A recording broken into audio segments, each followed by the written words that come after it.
Good afternoon, everybody. Tim Landwehr, Tight Lines Fly Fishing Company. And we get an awful lot of questions with customers coming in, especially being tying season. We're a full fly shop, so it's always tying season. Get questions on vices. Now, we're about to celebrate our 23rd anniversary at the shop. And as a lot of you know, we do a lot of fly tying here. It's a big part of our whole business. But I have to just tip my hat to my favorite vice company. Over these 23 years, it is a company who has pretty much defined fly tying vices. Lots of vice companies out there. We sell a lot of companies. But I have to say that the Renzetti series of vices, from rank beginner to absolute expert, is the best offering that there is. And I mean that wholeheartedly on all the stuff that we sell.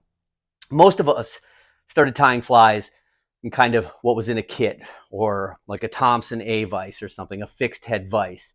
And Renzetti truly completely revolutionized everything with the first true rotary vise.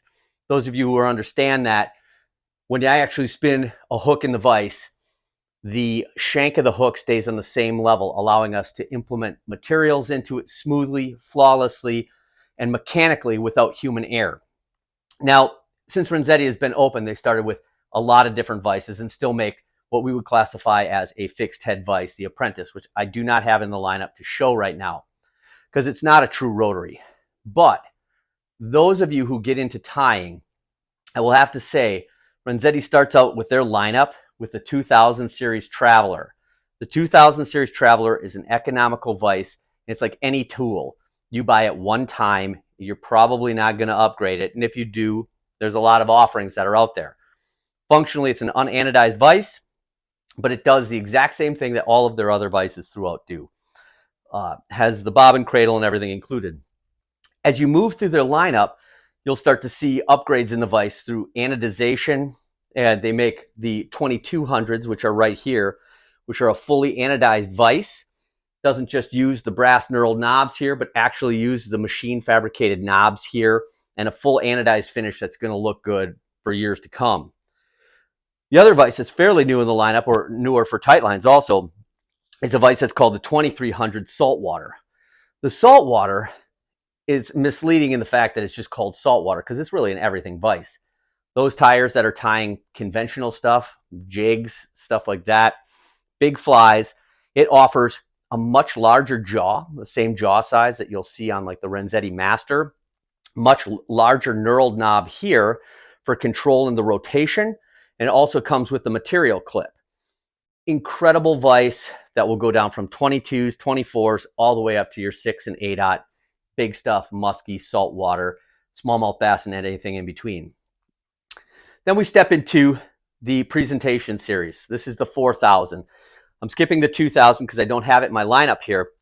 But the 4000 you get into, instead of bushings that control the mechanism for the rotation, it gets into a full bearing.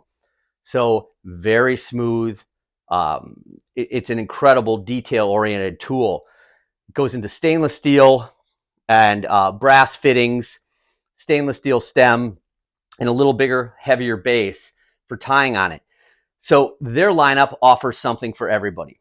My tip to you as a tyer, buy a good vise. We sell so many of the $19 vices for people getting started, and it is 100% a Band-Aid getting into tying. You will eventually just tear that off. I had to bring our shop vise into the lineup because it's not right here, but they also make kind of the big daddy of them all, the Master Vise. Lily sent me this vise 18 years ago, and this vise has stood the test of time with thousands of flies tied at the shop here. And if you can imagine how many flies get demonstrated and tied in our off time, it's substantial. So it's an incredible company. They just celebrated 50 years. I have no personal affiliation with them as a pro staff or anything. I just love their vices beyond anything that's out there on the market. A few months ago, a dear friend of ours, Dave Whitlock, had passed away. Actually, it was last November, and they had a celebration of life for Dave. And I got to meet up with Andy and Lily Renzetti at the celebration, and the three of us were in Dave's studio. And in his studio, Andy was looking at Dave's vise. And Dave had been tying on one of the first generations of the true rotary, pre-thumb screw, pre-cam jaw, pre any of that. And up until that point, till Dave's passing, he was still tying on that original vise. If you stick around to the end of the video, I have a candid clip of Andy looking at that vise and kind of dating what it was, but he figures it was 1973. So stop in the shop, go to your local Renzetti dealer, and pick up one of these vises. It's one of the only things that you'll ever do in fly tying that will make you a better tyer. Andy, what do you think, man? Yeah. That's something, isn't it? Yep. What year was that made? Probably 73. Still tying on it. It's incredible.